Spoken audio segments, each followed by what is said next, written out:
Okay, hi everyone.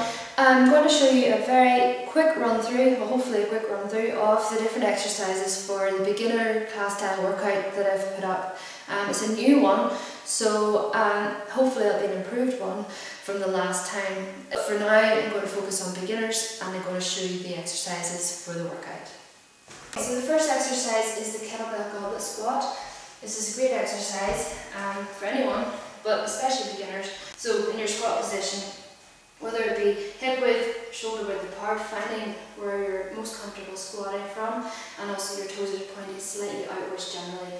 You want to push out with the knees on the way down, and this will give you more room for your hips to drop into, allowing a slightly deeper squat. You're aiming for below parallel, but if you can't make it that far, it's fine. You will build up a level of strength and also your flexibility will improve the more that you do it. But don't be scared to go below parallel. If you're finding the weight is too challenging, then just regress back to body weight only and then progress from there again. So, starting off, you want to just squat down, keeping the back straight. Either kettlebell, handles up or bottoms up, it's entirely up to you. What matters is that you hold the weight close to your body, elbows into the side, keeping the head and chest upwards, looking forward, and then down into the squat. Bending at the hips and then the knees, remembering to push the knees outwards both on the way down and on the way up, and then lock out at the top with the glutes from the side. So bending at the hips, backwards, knees downwards, pulling down either here or here if you can get down as far, and then keeping everything straight in a line, squeezing upwards, pushing out with the knees and hips forward. Next exercise is a single arm kettlebell row. And you're going to stand, have the weight on the inside of your forward foot, and then you're going to step quite far back with the opposite leg. This leg remains locked out, and the foot can be slightly to the side, so it's at a right angle to your forward foot. This just gives you more support and balance really. And then you're going to bend forward on the forward knee, resting your forearm of that arm on there. The opposite arm is going to grab the kettlebell by the top end, the top corner of the handle, and then keeping everything straight.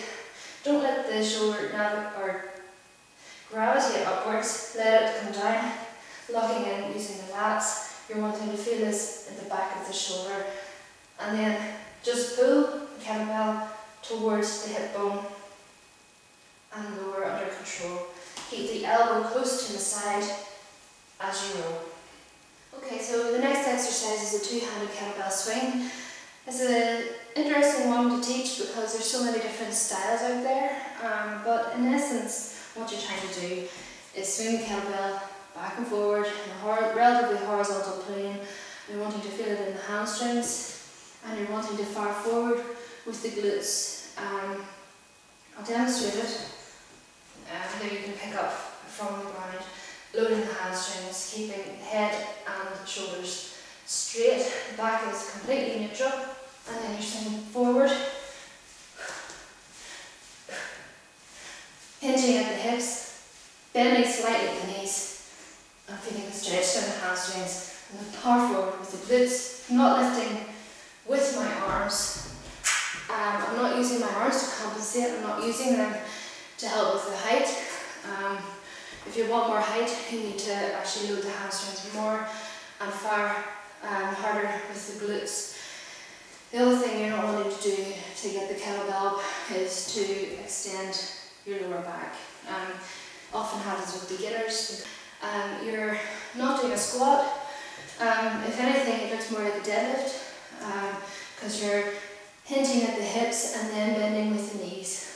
And then you're reversing that movement, straightening at the knees and firing forward with the hips to finish the exercise. You're keeping your back straight. You're wanting to not let your shoulders round forward because that pull you forward, and it's not very good for the shoulder joint either. So you're wanting to do as much as you can, keep the shoulders back and keeping the core strong as well. And that's basically it. So the plank climber, start off in your plank position. Like so. You might not be able to see me with the black floor, but anyway, your plank position, your glutes are tight, your core is obviously tight, But from here, you're putting your one hand underneath that same shoulder and you're pushing up. And then you're coming down under control into the plank position, and then the next time you point up on the opposite arm. Throughout this exercise, the aim is for you not to rock too much in the hips. If you're finding that you're rocking from side to side too much, then just widen your stance slightly, give you more support. So bring the feet wider and down. And also remember that you're not doing a pike, none of this. Wanting to keep it flat, none of this either. So glutes are tight, core is tight. It's a really solid movement. Okay, so the next exercise is the alternating reverse lunge. You can either do this with or without a kettlebell. If you're doing it without a kettlebell, then hands on the hips, facing forward, feet are hip width apart, keep your head and shoulders up, and then step back. So the weight go to one side and step back with the opposite leg, and then come forward and squeeze with that glute to finish that particular exercise, and then step back with the opposite leg and forward. You're not wanting to push forward so much with the back leg, although it will help to a certain degree, but you're really wanting to focus with pulling forward, pulling up and standing with that for the forward leg. If you're using the kettlebell, again, goblet hold, elbows close to the sides, kettlebell close to the chest, and then you're wanting to step back. Again. Okay, so the push press, then it's when you're wanting the kettlebell from the rack position, overhead into the press position. You're using it as an explosive exercise, so it's not going to be a military press. You're using the legs in this exercise, so it's slightly easier, especially for beginners. But obviously with every exercise you need to know how to do it properly. So whether you're cleaning the kettlebell or just placing the kettlebell into the correct rack position, keeping the weight as centered as you can. Feet are fairly close together in this one as you're pushing upwards. You'll do as much force as you can.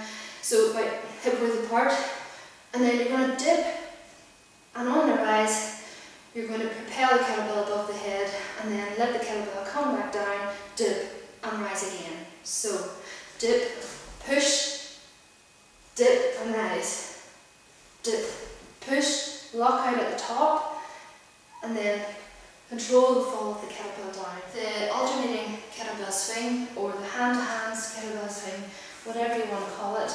Basically, you're starting off with a single arm swing and you're alternating the hands with the kettlebell, so you're transferring the kettlebell at this point of the swing and then letting it swing back into the single arm swing up and change sides. It also works more grip, so do be careful as your grip will fatigue quicker, so you probably will need to lower the weight that you're using, so consider that. In addition to that, on the way down, because you've one weight on one side, you'll have to accommodate that by just your shoulders and your torso will twist slightly, rotate slightly to the side to allow for it to go between your legs. You can put the arm back to sort of counter that, so that your arms are doing the same thing. Up, let the other arm come up and meet, again coming down, keeping the kettlebell up high. You're not letting yourself fall right down, don't let the kettlebell drop too close to the floor, keep it here. From here, keeping the kettlebell or your hand centered on the kettlebell handle, just as the load of the kettlebell and distribute evenly throughout the grip, and therefore not fatiguing the forearm too much. You're wanting it to take the grip more on the fingertips or the fingers rather than the actual palm, because the more you have to grip, the more fatigue you're going to feel, more pump you're going to get in your forearm.